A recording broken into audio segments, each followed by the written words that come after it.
I've built a spectacular natural preserve for dinosaurs in Jurassic World Evolution 2. Really spectacular, spared no expense. And in this video, I'm going to show you the process of this build, and I'll give you tips and inspiration on how to work with the terrain tools. It only took me 9 months. I guess you could say this is my baby. The first step is to create the rough terrain with the terrain editing tools, and I start by making one giant plateau. I use the water brush because this flattens the terrain to one height much faster than the flatten tool. Once we get rid of the water, we can build our mountain on top of the plateau. I'm building the mountain in layers, kind of like a tiered wedding cake, and I'm leaving these flat areas on each level because there will be a pool of water for our waterfalls to feed into, and to show what you need to do if you are incorporating a mountain into your regular parks, in which case you need flat terrain for guest buildings. You'll want to put hotels, viewpoints, and even small exhibits or aviaries on the side of a mountain to give your park some serious wow factor. Once in a while, I get a question on how to create mountains in Jurassic World Evolution 2. Some people think that this is the limit to the height of the terrain. Of course, the truth is that you can make massive mountains. The slope, however, is always going to be quite gentle in this game. You can't make steep cliffs or anything, but you can build up a really tall mountain as long as you keep widening the base. The technique is really hard to describe. You just keep pulling up and in from the foot of your mountain, so to speak, to build it up. I hope seeing how I do it will make it make sense. At the back of my mountain, I am extending the plateau. This way, the whole map doesn't remain flat except for that one mountain. There's actually more variation to the terrain levels, which makes it a lot more natural, more visually appealing, and more fun and inspiring to build on if you would be building a park here. Actually, give the video a like and a comment down below if I should do a part 2 of this build where I turn this natural landscape into a guest appropriate park. Could be a fun building challenge for yourself as well, to first make a landscape and then turn it into a park. Here I am adding the lakes on each level. Of course, as I was building the mountain, I already had in mind where I would be putting the waterfalls. You don't need to have a full plan or a complete picture of what you are doing. It's okay to sort of discover things you like and what works along the way, but it helps if you have some idea of what you are working towards, so you can landscape the terrain with purpose, rather than build around a mountain first and then figure out where to put your waterfalls or other features. It's not that it's hard or impossible to change the terrain, it just takes more time and it could prove to be frustrating. The waterfalls on one side of the mountain lead to a river. My tips for rivers is to make them bendy, just ridiculously bendy. The other thing is to make them more narrow than the narrowest option for the water brush tool. That's personal preference though, and depends on the situation and the look that you're going for. Here again, you can see my technique for getting the shape into a mountain, rather than having it look like a big cone or pyramid. With the smallest terrain brush, I'm pulling from the outside in, and I'm also changing the shape by using the flatten brush at the foot of the mountain. Now I'm expanding the plateau even further because at this point I've decided that I wanted to add a canyon as well, so I'll cut through this plateau to create the canyon. The plateau was a little too high to edit with the water brush, so I did have to use the flatten tool. It's just a little bit slower, it's not really a problem, and actually sometimes it can work in your advantage because slower means you're just naturally taking more time with it and being more careful. I'm making my canyon very bendy because it's been cut into the terrain by a river, which we're adding next, and rivers want to be bendy. After widening the canyon a bit, I'm running the river through and narrowing the river afterwards, just like I did before. The terrain editing left some square shapes in the landscape, and we want to get rid of these, which is done by going back in with the flatten tool from the tall sides of the canyon. The river cannot be edited with the regular terrain tools, so the river ensures that the general shape of your canyon and the river itself remain as you designed them.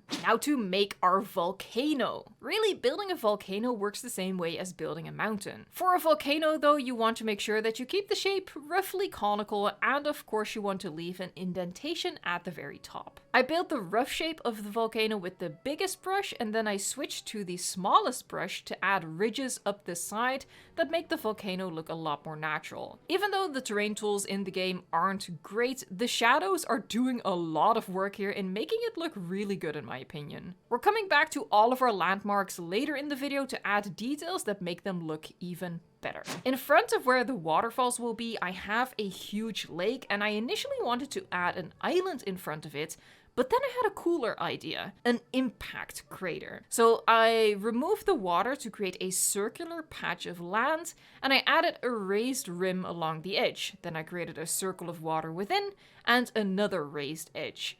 I broke up the rims of the crater to make it look more natural because the terrain wouldn't be pushed up evenly all the way around if an impact crater was created. Our last natural feature is the marsh, for which I use the smallest water brush in what can only be described as a haphazard manner. I start a swamp environment the same way. Okay, the rough build is done, now the fun begins, which is bringing it all to life with details. Before we do though, if you're enjoying the build and the tips, give the video a like and subscribe for more. We're starting my favorite part of this landscape, and those would be the waterfalls. Obviously, we don't have waterfalls in the game, so we have to fake it, and we do that with the snow brush, which, if you squint, does look like the white water of waterfalls. This absolutely brilliant trick I saw being done by another YouTuber, Crazy Cat Miri, who is actually one of the reigning Battle of the Builders winners. She also plays the game unmodded like me, so I will link her channel in the description box for you to check out. Tell her I said she's brilliant. So you've seen me making these waterfalls in the background. I switch up the design of the waterfalls regularly to make sure that there's a lot of variation going on. My favorites, / what I think looks the most convincing,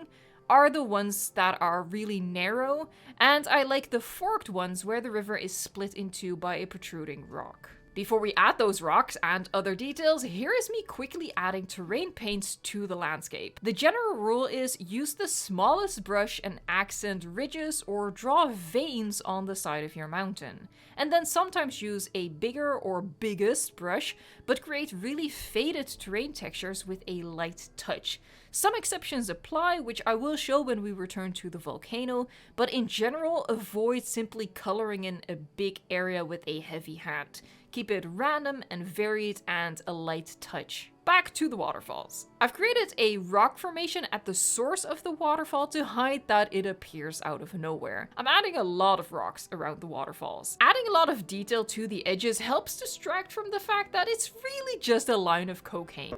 It's really just a line of snow. It's like a magician's beautiful assistant. It's a distraction tactic, but it really helps. Trust the process. After I've added enough rocks to rename my channel to Crazy Rock Lady, that's a little joke for the long-time fans. I love you guys. Thank you for sticking with the channel all this time. After that comes the time to add foliage. And the first thing I do is use the foliage brush to fill in a lot of blank space. You want your forest to be pretty patchy. Don't just cover an entire area with trees, especially not on the side of your mountain. Then using the individually placeable trees, I continue to make our magician's assistant as beautiful as possible to distract the FBI from the line of cocaine. To distract your eyes from the line of snow dressed up as a waterfall. There's no formula for the placement, just keep mixing the type of trees and make it look pretty. And for all you old console players out there, I only use the default trees from this biome around these waterfalls. They're the best trees anyway, you don't need the other ones. Check out this video on the channel on how to make different biomes on each of the maps using only the default trees. I played around with the snow texture to create the effect of white water at the base of the waterfalls, and the mixed snow brush turned out to work really well for that.